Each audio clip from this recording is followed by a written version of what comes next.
Welcome to JoyNews at 6.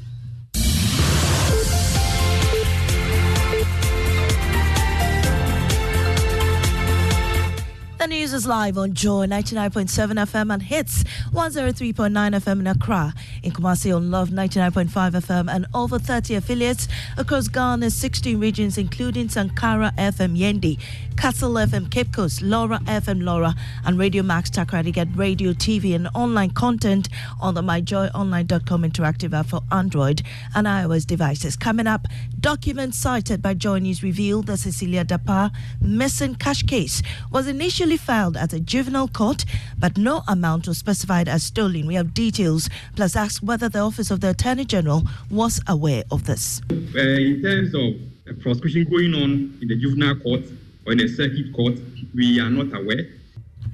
Also, Finance Ministry justifies decision by the Bank of Ghana to write off government's debt of 32 billion cedis under the domestic debt program without the sector minister reporting the matter to Parliament. It's a question of an accounting problem which has resulted in impairment of several banks in Ghana. It is not only the Bank of Ghana we are talking about.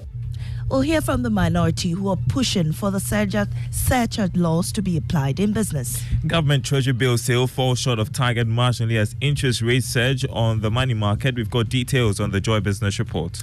And exhibitors are excited over the 2 more clinics to be held before the main EcoBank JoyNews Habitat Fair as the train stops at Tema and Takrady.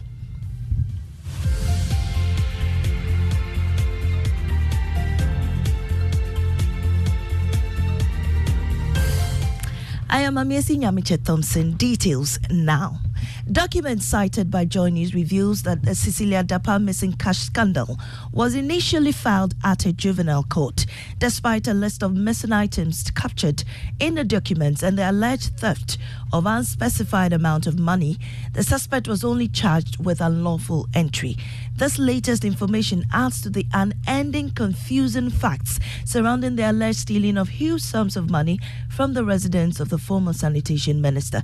Joseph Akabley reports. The Attorney General's opinion on the docket revealed the case was reported in June 2023, despite the alleged theft taking place in October 2022. He noted that despite claims of a police complaint and arrest of one of the suspects in October 2022, there was no information at the Tesano police station supporting this arrest, complaint, or any investigations. JoyNews has, however, cited court documents filed at the Juvenile and Family Court in Accra on 1st December 2022. Prosecutors curiously charged the domestic staff, who was then aged 17, with the offense of unlawful entry and being on the premises for unlawful purposes. This begs the question why this crucial information is lost in the Attorney General's opinion, which analyzes the docket and concludes no evidence of a report or investigation by the Tesano police was available on record. This is because the latest information shows that not only did the police investigate the matter, but they actually filed charges in courts. The question was put to Deputy Attorney General Alfred Tuayeboah. The docket that was submitted to us had nothing about a case pending in any juvenile. The only hint we had in that docket was that a report was made to the police at Tesano. And so in terms of prosecution going on in the juvenile court or in the circuit court, we are not aware. Deputy Attorney General Alfred Tuayeboah ending Joseph Akabley's report. Now, the Finance Ministry is justifying the decision by the Bank of Ghana to write off government debt of 32 billion cedis under the domestic debt exchange program without the sector minister reporting the issue to Parliament. The laws prescribe the minister to submit a report to Parliament when it borrows beyond the set threshold.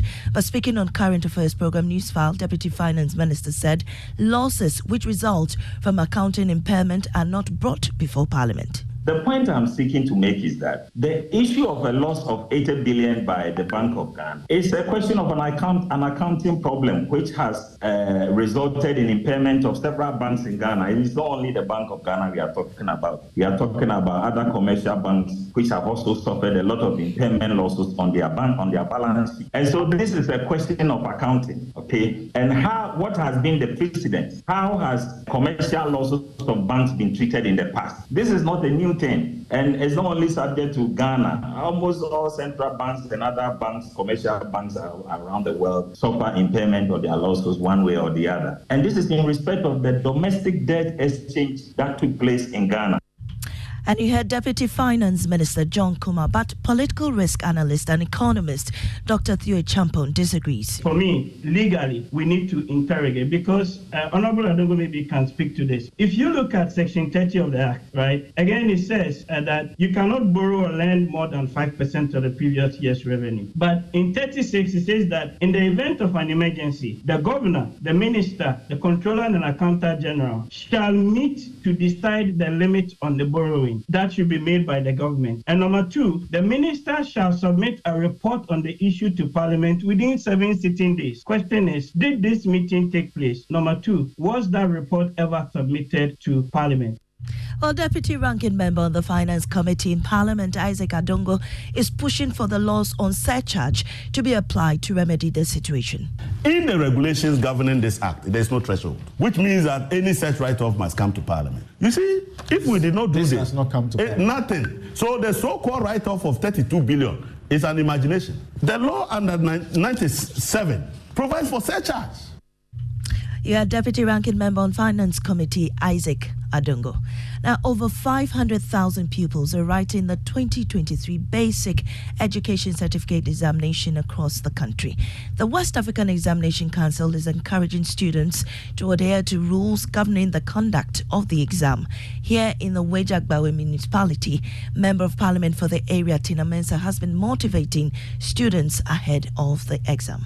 We assure them and encourage them that exams is not different from what they've been doing. It is the same thing that they have been taught in the classroom and the same exam that they'll be having at the end of every term in their various schools. But this time they just want to test them to know whether whatever they are learning or they have learned before, it's still in their minds. That is all. So they shouldn't fear. They should just go enter into the exams with confidence and write, and with the blessing of God, they will pass. The West African Examination Council says it will introduce its revised rules for the examination. John Pabi is head of public relations. That the revised rules and regulations for dealing with cases of irregularity in the council's examinations, which took effect in January 2023, will be put to use for the first time during this year's diet of examinations. These rules apply in all the member countries. Some of the revised rules, as mentioned in previous interactions, are destruction of exhibits by candidates, posting of live questions on the internet by candidates and examination officials, refusal to grant timely access to school premises.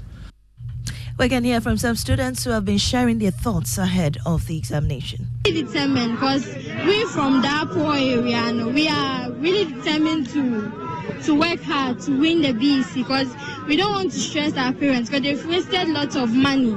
So we want to make them proud. So for me, when I started the mock, I wasn't stressed at all because it's helping yourself so that God will help you. The grade I want to get is grade 10. Looking at things, going through some of the mock our seniors wrote, it means I can do it because it's the same since we are all. It was an epic journey planned by 12 adventure and tourism enthusiasts from Ghana. The expectation was to drive from Accra to London while covering 10,000 kilometers. The expedition's objective was to raise funds to improve the quality of rural primary schools. The trip started on July 23, ended yesterday, August 6. We find out from one of the lead adventurers, Kwabna Pepra, what their favorite and worst countries they encountered during the expedition. He spoke to our partner station, BBC. The craziest was when policemen extorted us and kept us for 7 hours in Mauritania. It's not a friendly country. Yeah. I don't know. They started off by giving us one reason after the other why we needed to stay with them. They were going to impound our cars for 2 days just because they said we had infracted on their traffic rules. There are two favorite countries. One was Senegal and the other was Morocco. They are beautiful, they are clean, and the infrastructure is awesome. And the people, very friendly. Look, let me tell you this. There was a policeman in Morocco who we stopped at the traffic lights and he came over and he was curious about the play. So he asked us which country and we said Ghana. Then he goes like, Abedi Pele, our footballer? I said yes. This guy just turned on his sirens and gave us an escort out of town. Now, the Ecobank JoyNews Habitat Fair Clinic is moving to Tema and Takoradi, and exhibitors are excited about the decision. According to them, it will give residents in these areas the opportunity to also enjoy the experience while making good decisions on owning a home. Organizers came to this decision after a successful completion of the fair at the West Hills Mall. Listen to some of them expressing their excitement. The second one that will be going on at Tema will also give us an avenue to reach out to those around Tema. So it's good news. It will be interesting. I think this will be our first time in Tema and Takoradi. Tema is developing very fast, so that is the place to be. So we look forward to Tema. I'm really excited to go to Tema and Takoradi. This is great news. Hearing this news from JoyNews, it's very refreshing. And those are exhibitors at the Ecobank JoyNews Habitat Fair speaking to JoyNews after a successful event at the West Hills Mall yesterday. And that's it for the bulletin. In our top story, JoyNews uncovers documents revealing that the Cecilia Dapaah missing cash case was initially filed at a juvenile court, but no amount was specified as stolen. Business is next on the Super Morning Show.